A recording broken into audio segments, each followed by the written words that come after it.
Les damos un saludo cordial a todas las personas que se integran por las redes sociales a un estudio precioso de la Biblia con el título El año de reposo de la tierra y la fiesta del jubileo. Este estudio está basado en Levítico capítulo 25. Así es que les recomiendo que estudien el capítulo 25 de Levítico. Empezamos con una oración. Oremos.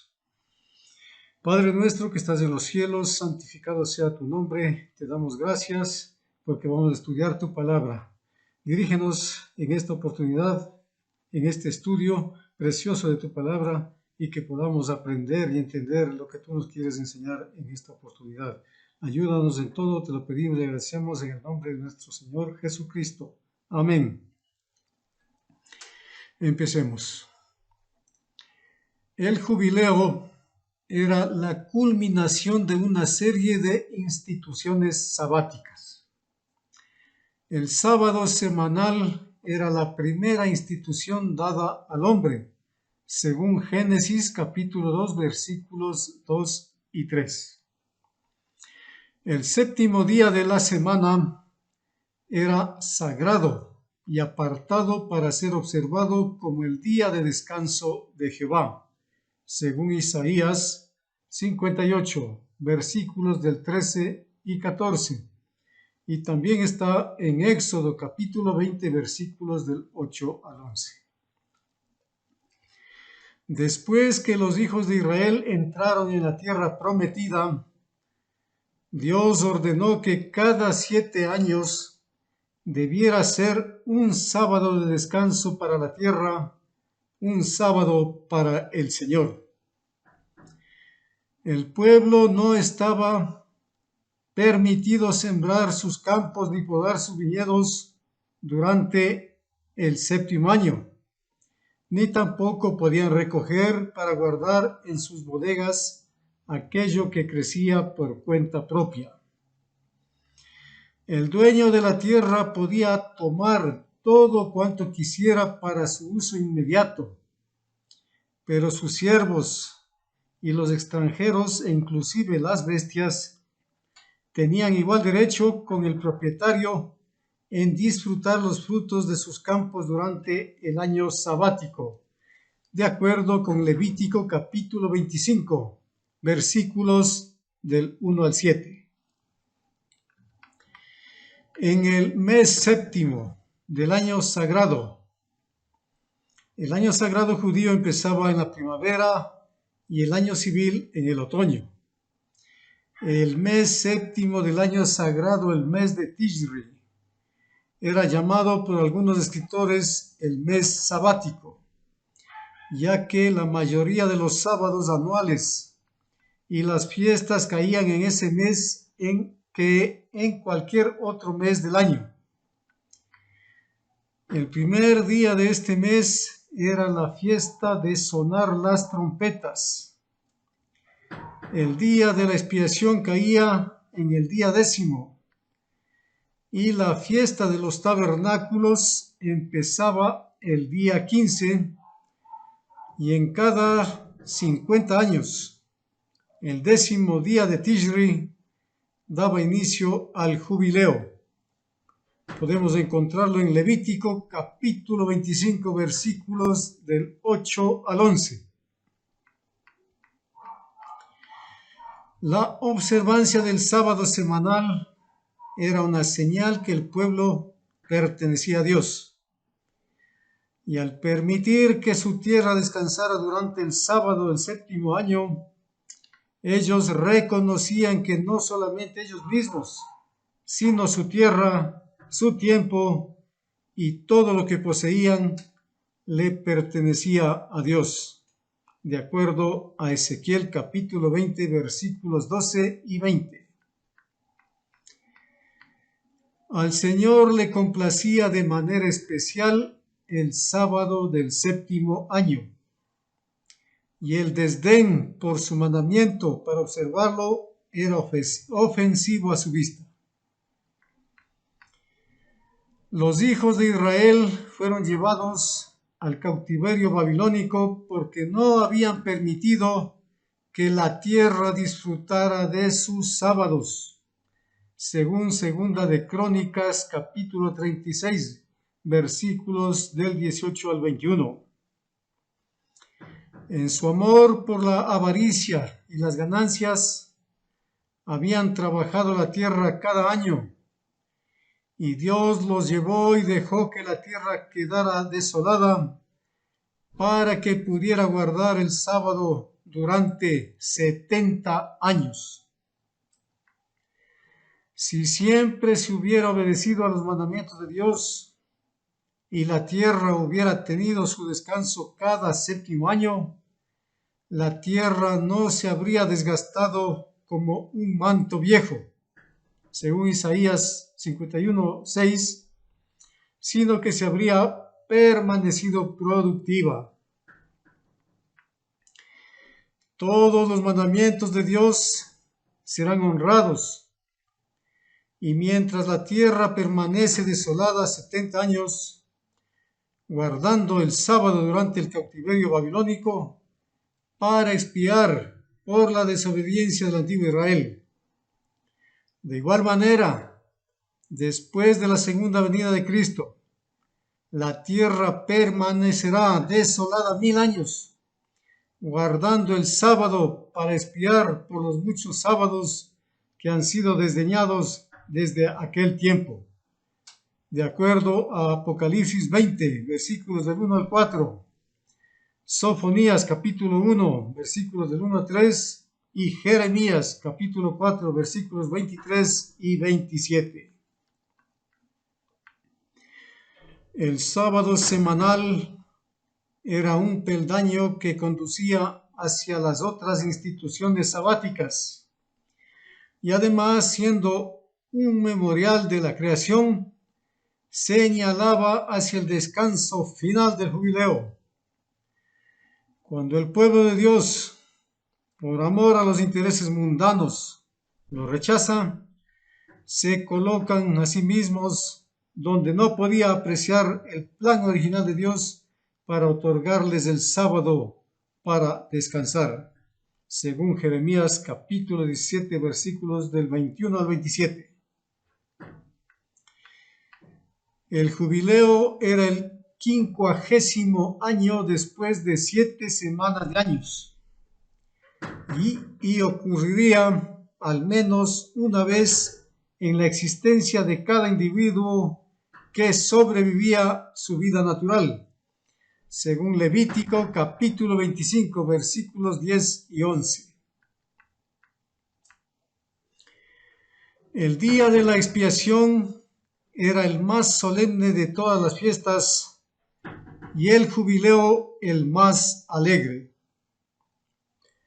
Al cierre del día de expiación, cuando todos los pecados de Israel habían sido perdonados y llevados por el chivo expiatorio al desierto, entonces el pueblo que se había percatado de lo que Dios había hecho a su favor, estaban preparados para perdonar las deudas de sus congéneres, para liberarlos de la servidumbre y para restaurarles sus propias tierras tan voluntariamente como esperaban que Dios les diera su herencia eterna en el jubileo antitípico. Al cierre del día de la expiación, en el día 10º del mes séptimo, en el año sabático que cerraba el último de las 7 semanas de años, 49 años, las trompetas eran tocadas a través de toda la tierra, anunciando el jubileo. La tradición judía dice que cada israelita recibía como suministro una trompeta de algún tipo durante este tiempo. Y llegado la hora que cerraba el día de la expiación, cada quien tocaba 9 estallidos con su trompeta. Dios había dicho que las trompetas debían sonar a través de toda la tierra, según Levítico 25:9.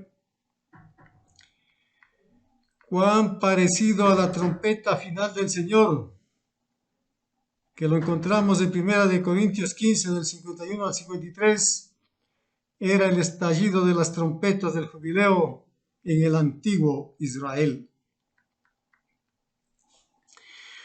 El esclavo trabajador se levantaba y botaba los grilletes.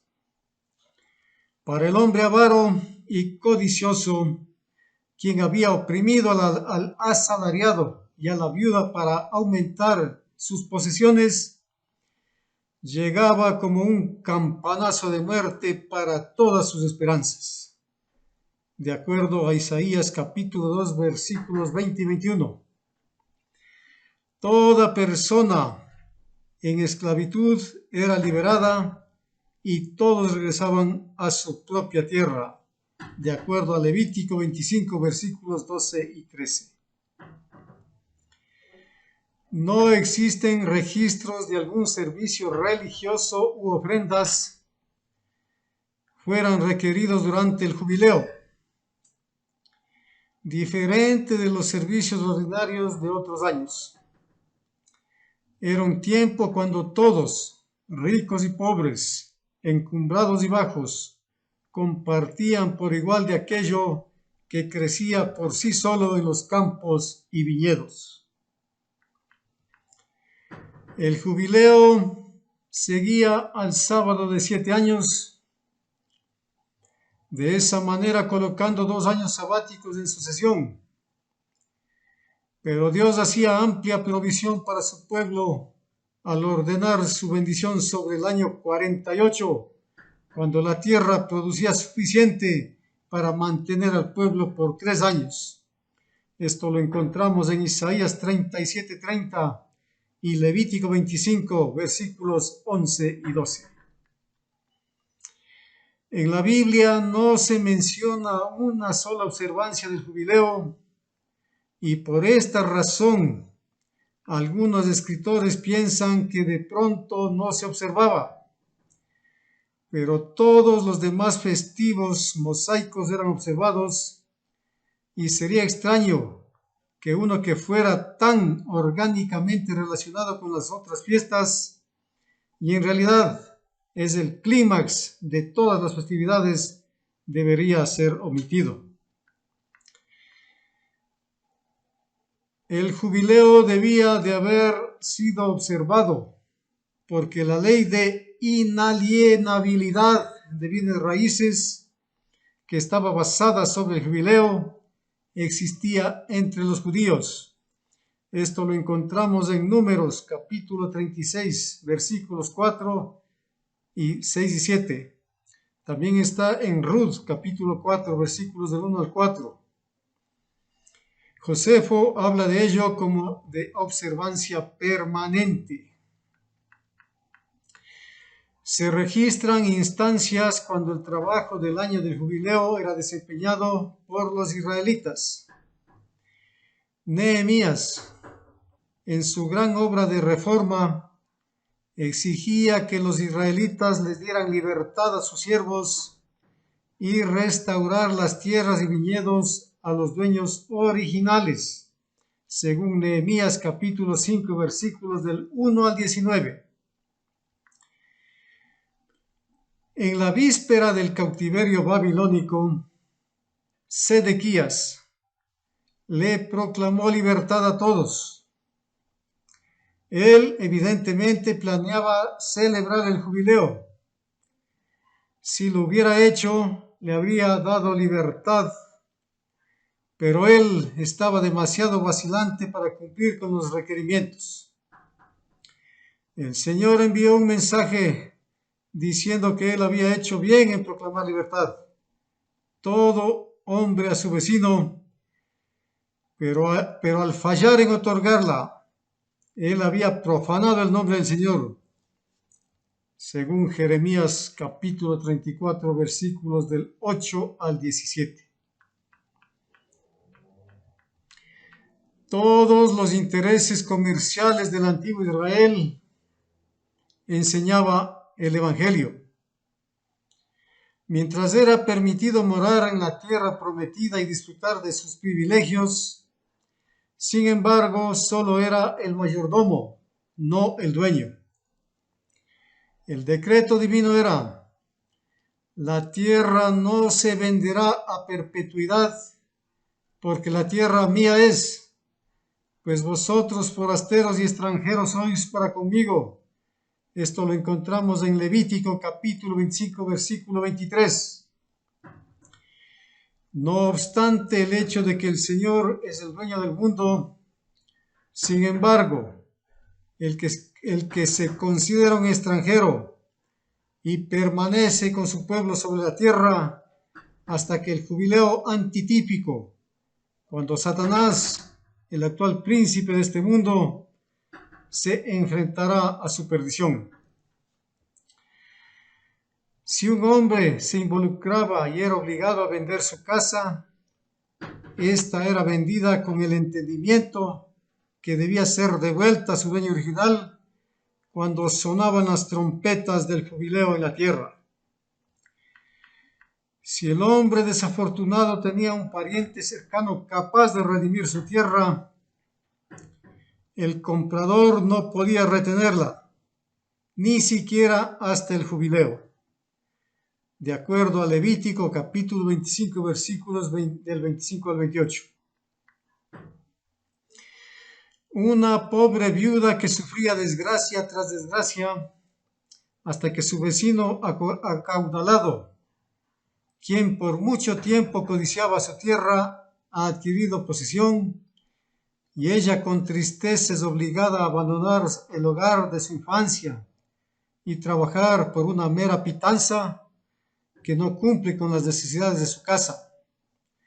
El acaudalado vecino sigue adelantando dinero hasta que finalmente ella le es vendida como sierva. Su caso parece sin esperanza. Pero en un país lejano ella tiene un hermano mayor. Él oye acerca de su desgracia y llega al rescate. Su hermano razona con el hombre que ha comprado la mujer y paga el dinero del rescate y ella queda en libertad. Entonces el hermano empieza a considerar lo que se debe sobre la tierra. Pero el hombre objeta, porque le domina el mismo espíritu que disputaba con Miguel, el arcángel, cuando él llegó de un país lejano para redimir el cuerpo de Moisés de la cárcel de la tumba, según Judas 9, y él dice: no liberaré la tierra, está unida a mi granja, no me separaré de ella. ¿Qué derecho tienes tú para interferir? Entonces el hombre presenta evidencia de su parentesco, que él es uno que tiene derecho a redimir, según Ruth capítulo 2, versículo 20. Él ofrece el dinero de la recompensa y el hogar es redimido a su dueño correcto.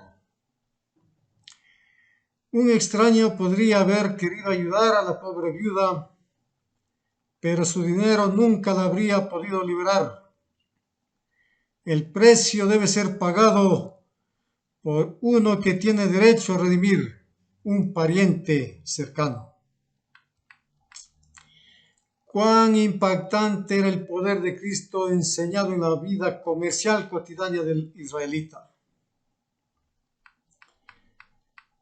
Un ángel no podía redimir a la humanidad ni al mundo. Su vida habría sido sin poder porque él no era un pariente cercano de la humanidad. Esto lo encontramos en Levítico capítulo 25, versículos del 47 al 49. Cristo abandonó las cortes celestiales, participó de la carne y sangre para destruir por medio de la muerte al que tenía el imperio de la muerte, esto es, al diablo, y librar a todos los que por el temor de la muerte estaban durante toda la vida sujetos a servidumbre. Porque ciertamente no socorrió a los ángeles, sino que socorrió a la descendencia de Abraham, según Hebreos capítulo 2, versículos del 14 al 16. Él llegó a ser el primogénito entre muchos hermanos, Romanos 8:29. Él, el pariente más cercano, de manera que pueda tener derecho a redimir cada hijo e hija de Adán. Y a lo largo de los siglos resuena la alegre seguridad que Él no se avergüenza de llamarnos hermanos, según Hebreos 2:11. Porque así dice Jehová, de balde fuisteis vendidos, por tanto sin dinero seréis rescatados, según Isaías 52:3. Sino con la sangre preciosa de Cristo, como de un cordero sin mancha y sin contaminación, de acuerdo a Primera de Pedro capítulo 1, versículos 18 y 19. Pregunta: ¿has cedido a la tentación hasta que estés sujeta en completa esclavitud a Satanás? Acuérdate, tú tienes un hermano mayor, quien es capaz y dispuesto a redimirte de la esclavitud del pecado y hacerte un hombre libre en Jesucristo. Con el fin de estar libre, tú debes reconocerle como un pariente cercano para ti. Si la pobre viuda hubiera rechazado a su hermano cuando éste llegó para redimirla de la servidumbre, él habría quedado impotente para ayudarle. Satanás podrá atar el alma hasta que él crea que es suya para siempre, pero cuando el alma clama por ayuda y reivindica a Cristo como el pariente más cercano, uno que tiene poder para redimir, y Cristo presenta el precio de la redención, su preciosa sangre, Satanás queda impotente para retener el alma. El estudio de las leyes levíticas con respecto a la tierra y los siervos proporciona una belleza al nombre Redentor. Job conocía el poder de aquel que tiene derecho a redimir. Escúchalo en confianza diciendo: yo sé que mi Redentor vive. Su fe se aferra de un poder que no solo redime el pecado, sino que levantará el cuerpo del patriarca aún después que los gusanos lo hayan consumido. Según Job 19, versículos del 23 al 27. Mientras que en cualquier momento uno podía recibir la libertad y ser reinstalado en su antiguo hogar por un pariente cercano, quien tenía derecho a redimir, sin embargo, el jubileo era esperado como el gran día de liberación para todo Israel. Era entonces cuando todo mal se enderezaba y cada israelita reinstalado en su propia posesión, según Levítico capítulo 25, versículos 28, 33 y del 40 al 41. Si uno vendía una casa de vivienda en una ciudad amurallada, durante el primer año después de la venta, esta podía ser redimida. Pero si no fuera redimida durante el primer año, quedaba en manos del comprador. No regresaba a su dueño original en el jubileo, porque las casas eran obra de los hombres y no tenían parte en el jubileo, que liberaba solamente la tierra y las personas, de acuerdo a Levítico capítulo 25, versículos del 29 al 30. Las ciudades de los levitas estaban bajo regulaciones diferentes. Eran las únicas ciudades amuralladas que tenían parte en el jubileo. Si un hombre le compraba una casa a un levita, la casa era vendida y la ciudad de su posesión salían libres en el año del jubileo, de acuerdo a Levítico capítulo 25, versículos 32 y 33. Los sacerdotes eran un tipo de Cristo. Nuestro gran sacerdote antitípico ha preparado una ciudad amurallada para su pueblo, según Hebreos capítulo 11, versículos 10 y 16. Y en el jubileo antitípico, ellos recibirán la ciudad. Las regulaciones con respecto a las ciudades de los levitas era un constante recordatorio de la nueva Jerusalén para ser entregada al pueblo de Dios en el gran jubileo final. Dios planeó que su pueblo se acordara de él en todas sus transacciones comerciales, en cada detalle de la vida. El valor de la propiedad dependía del período de tiempo transcurrido entre la fecha de compra y el jubileo, según Levítico capítulo 25, versículos 16 y 17. En el tipo, el jubileo comenzaba al cierre del día de expiación. De igual manera, entendemos que el jubileo antitípico seguirá al antitípico de día de expiación. Jehová hará oír su potente voz, según Isaías 30:30. Entonces el esclavo piadoso se levantará y sacudirá las cadenas que lo atan. La trompeta del jubileo del Señor resonará a lo largo y ancho de la tierra.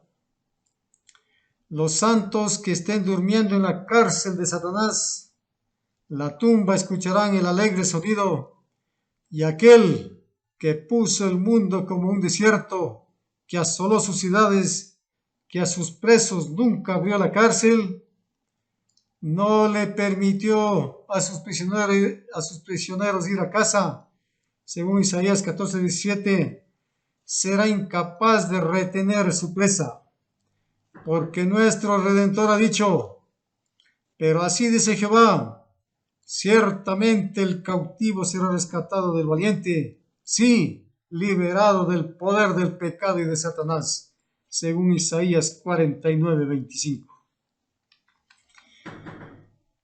El plan original de Dios era que el hombre poseyera la tierra. Los cielos son los cielos de Jehová, y ha dado la tierra a los hijos de los hombres, según Salmos 115:16. A Adán se le dio dominio sobre la tierra y todo lo que había sobre ella, según Génesis 1:26. Pero los planes de Dios fueron estorbados y Satanás llegó a ser el príncipe de este mundo.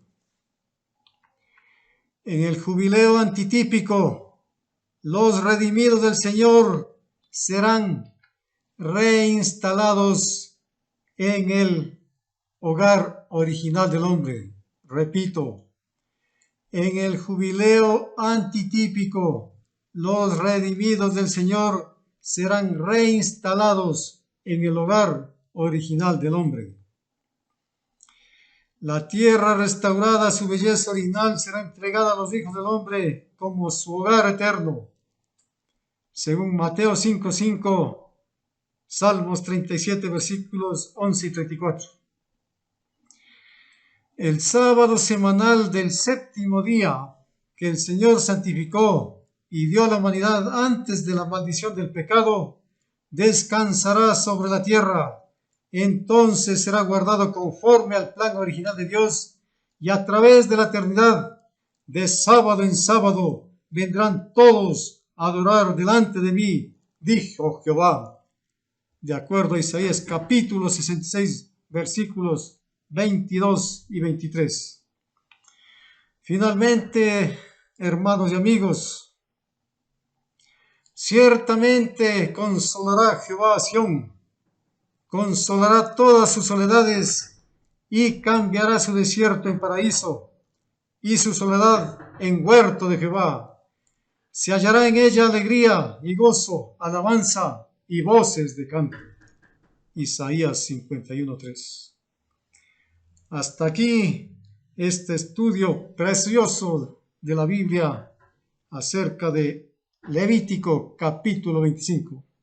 Que Dios nos cuide y nos guarde. Maranata, el Señor viene pronto. Prepárate.